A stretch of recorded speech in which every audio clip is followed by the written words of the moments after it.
Welcome everyone into Q&A with Ari Blue here on Facebook Live. I'm Ari Bluestein. Thank you for joining me here on Facebook Live. And again, a reminder that you can ask me any questions that you would like. Use the hashtag AskAriBlue. You can ask it right here on Facebook Live in the comments section below. We will grab it. Also, we are active on Twitter tonight at @the_SFBN.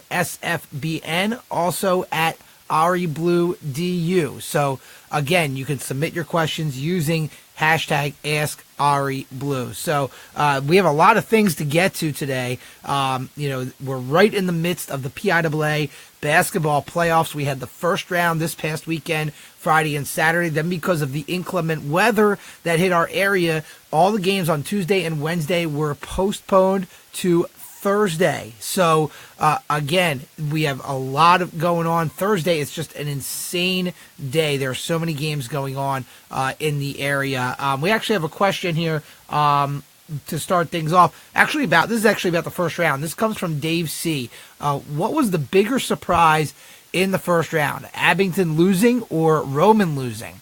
Well, for those of you who don't know, thank you for the question, first off, Dave. For those of you who don't know, craziness going on in 6A. You had Abington, the number one seed out of District 1, the champion from District 1, the favorite to win the entire state at the 6A level, losing in the first round of Central Dauphin East in overtime, 64-63.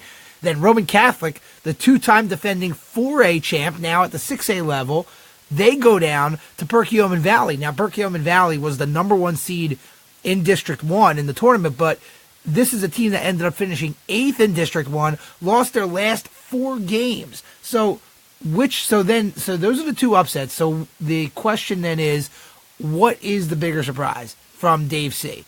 To me, it's got to be Abington. Abington as the more surprising loss, because you're talking about a team that's fully healthy. They just won District 1. You got Eric Dixon, who's a stud, only a sophomore, getting Division 1 offers already. They lose in the first round in overtime to a Central Dauphin East team that nobody really expected to contend for a state title. Whereas Roman Catholic, you're talking about a team here that did not have Lynn Greer III, probably their most talented player, definitely their most talented backcourt player. He's been out since the Catholic League championship game, or should I say Catholic League semifinal game, got hurt in warm-ups. So he's out.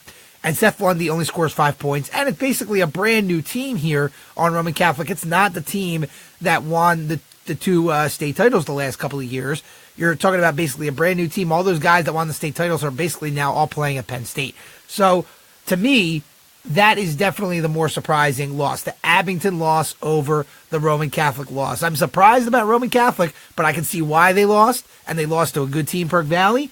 Abington, not saying Central Dauphin East is not a good team, but Abington was supposed to win the whole thing, and they go down. So, Dave C., thank you very much for submitting that question. We're going to talk about that, actually, and a lot more on our TV show, Varsity Voice, which will air tomorrow night at 6 p.m. and 11 p.m. on the Comcast Network and 11:30 p.m. on Comcast Sportsnet. Myself and Mike Sampson will break down what happened in the first round for a lot of the District 1 teams, and then we'll have our friend Aaron Ace Carter from the Philadelphia Inquirer to break down what's going on with the District 12 teams and what they have coming up in the second round. And we have a very special feature on some state champions and a state finalist from wrestling in the state of New Jersey. That's right. We're going over the bridge to Jersey, and we're transitioning to wrestling. So that should be a lot of fun. Make sure you tune in to Varsity Voice tomorrow night. Again, that's at 6 and 11 p.m. on TCN and 11:30 on Comcast Sportsnet. Again, you're watching Q&A with Ari Blue here on Facebook Live. You can get in on the action here and submit a question. We already have some questions submitted, so thank you to those of you who submitted your questions. Just use the hashtag AskAriBlue and comment below on our comment section right here on Facebook Live. And again, we're on Twitter at @the_SFBN and also at Ari Blue DU. And I'm going to refresh my page right now to see if we got some questions. But right now, we're going to go to a question that has already been submitted. This is from Linda G. Oh, it's a girls basketball question. Awesome. There are still 10 local teams left in the girls 6A. Which one has the best chance at winning the state title? Oh, great question. I got to refresh who is in 6A girls basketball. That came from Facebook, by the way. Thank you very much, Linda G, for submitting that question. Oh, we have another question coming in here on Facebook. We'll get to that in just a second. Okay, 6A girls basketball. Getting to your question, Linda. Who do we have left here? I'm going to take a look down the list. Abington, Boyertown, Garnet Valley, Cardinal O'Hara, North Penn, CB East, Souderton, Plymouth White Marsh, Council Rock North. Okay, I think that's all 10.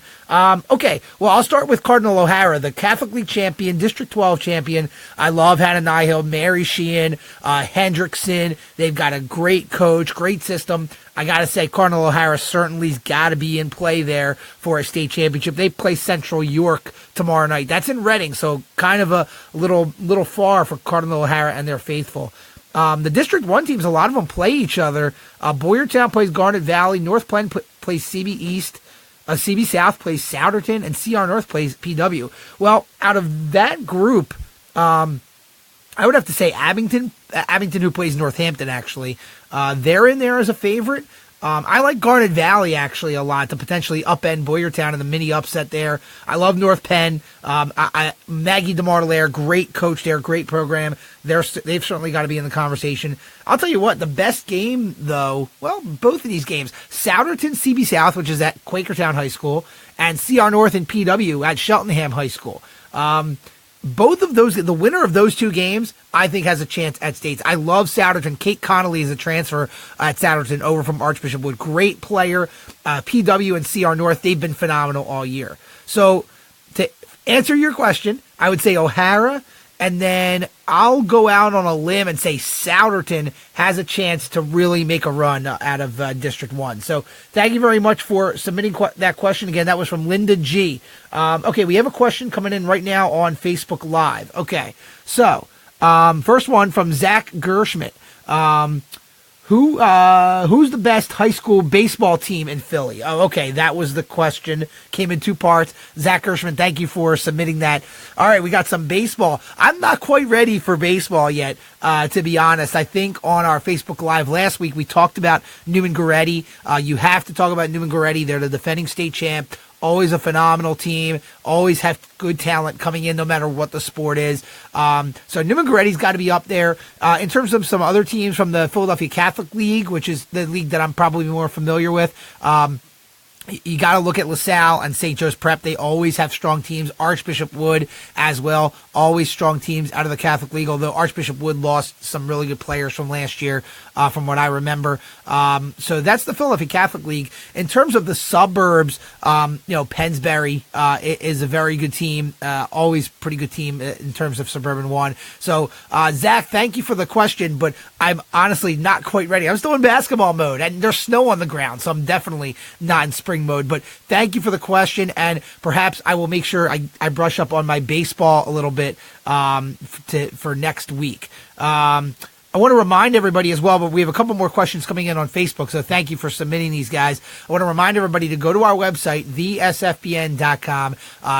We have a lot of great stuff up there, fresh content. We have reporters all over the area, photographers all over the area, getting some great stuff from basketball playoffs, and we continue on through the state playoffs. Make sure you check that out. You can, of course, watch all of our past episodes that are up on our YouTube channel from Varsity Voice. You can check that out, learn about us. We don't have a lot of broadcasts going on right now. We're kind of concluded with our basketball season, but we have some spring broadcasts coming up, so make sure you check that out on our website, thesfbn.com. All right, so we want to go to another Facebook question right now. This comes from Joey Lena. Besides Justin Jaworski, who are some of the other standout players who helped Perkioman Valley win their first ever state playoff game? That's a great question. I know that Justin Jaworski had 27 points, and we actually had a reporter out on the scene, Vince Cole, one of our great writing interns. Little plug from Temple University there.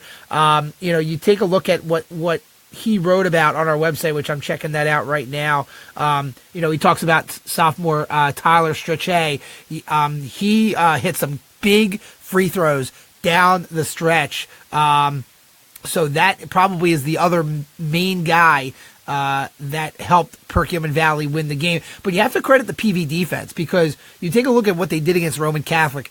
Alan Betrand had a good game. He had 19 points. But Seth Lundy only had 5 points. This guy is a stud, and PV held him to 5 points. And without Lynn Greer in the game, which we talked about a little bit earlier, really Seth Lundy was the guy that needed to step up. So I got to credit the entire PV team for really stepping up and doing a great job defensively. But again, to answer your question, Tyler Chache, a great guy, knocking down some free throws at the end to basically ice the game. So thank you very much for that question.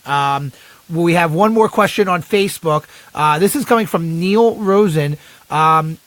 Will assistant coaching sensation Jack Kapp deliver a championship to NEHS baseball this year? Thank you, Neil, for the question. Jack Kapp, of course, a big part of SFBN, also as an assistant coach over at Northeast. And in fact, I coach with him a little bit. I volunteer over there. It's yet to be seen in public league baseball. Again, I'm still kind of getting out of basketball mode and into the spring sports, but I would say Northeast has pretty much as good a chance as any to make a run at the public league championship. The last year's champion was Alany. They lost a lot of seniors. Northeast lost some seniors too, but you have Northeast, Frankfort, Alany, Franklintown Charter. They're definitely all going to be in the conversation. So thank you for that question, Neil Rosen. Great. Thank you very much again for watching. And a reminder, we're especially on a Wednesday night here. The weather kind of postponed us a little bit. But tomorrow night, Varsity Voice airing on the Comcast Network. It's our second to last episode. So make sure you check it out. 6 and 11 p.m. on TCN, 11:30 on Comcast Sportsnet. Me and Mike Samsel talking about basketball. Ace Carter will be on as well. And we have a very special interview with wrestling state champions from across the river in South Jersey. Okay, so we have another question here. This came to us before we went live. This comes from Bill S. Will SFBN be covering any games tomorrow night? Good question, Bill. Thank you for your inquiry. SFBN will not be broadcasting any games. It's kind of hard to do with the PIAA regulations, but I will actually be over at Cheltenham High School reporting. They've got a triple header at Cheltenham High School starting at 5 o'clock. And in fact, I've got the list of games up right here. Newman Goretti versus New Hope Solebury, girls 3A basketball at 5 p.m., 6:30 p.m., boys 1A, Sankofa out of District 12 and Faith Christian out of District 1. And by the way, Newman Goretti out of District 12 in the Catholic League, New Hope Solebury out of District 1. And then 8 p.m., actually it's going to be one of those good girls 6A matchups we talked about earlier, CR North and PW. Two District 1 teams. So that should be a lot of fun. I will be there. Make sure you check out our website, thesfbn.com, for the story and all the photos as well. So I will be there tomorrow night. So in terms of our coverage, that is what we've got for you here. Okay. Again, make sure you check out our website, thesfbn.com. We have some more activity here on Facebook. Oh, okay. No, it's just a comment from Ricky Sayer. Hamilton baseball is going to win it all. I love it. I love all the interaction. Again, we're winding down here on our Facebook Live Q&A with Ari Blue. But you can, again, get in on the action, hashtag Ask Ari Blue. And if you submit a question and we don't get to it, we'll get to it next week. We'll be back at our regularly scheduled time, Tuesday at 6 p.m. Next week. So it looks like if there's no more questions, I think we'll about wrap things up here. And again, one more time, Varsity Voice tomorrow night, 6 and 11 p.m. on the Comcast Network, 11:30 on Comcast Sportsnet, our second to last episode of our season. And then, of course, go to our website to learn everything about SFBN, our broadcast schedules for the spring, links to our past broadcasts, links to past Varsity Voice, and, of course, all of our fresh content and other items that are related to SFBN. Everything SFBN, go to thesfbn.com. Thank you for tuning in to Q&A with Ari Blue. Come back next week, Tuesday at 6 p.m. Have a good night.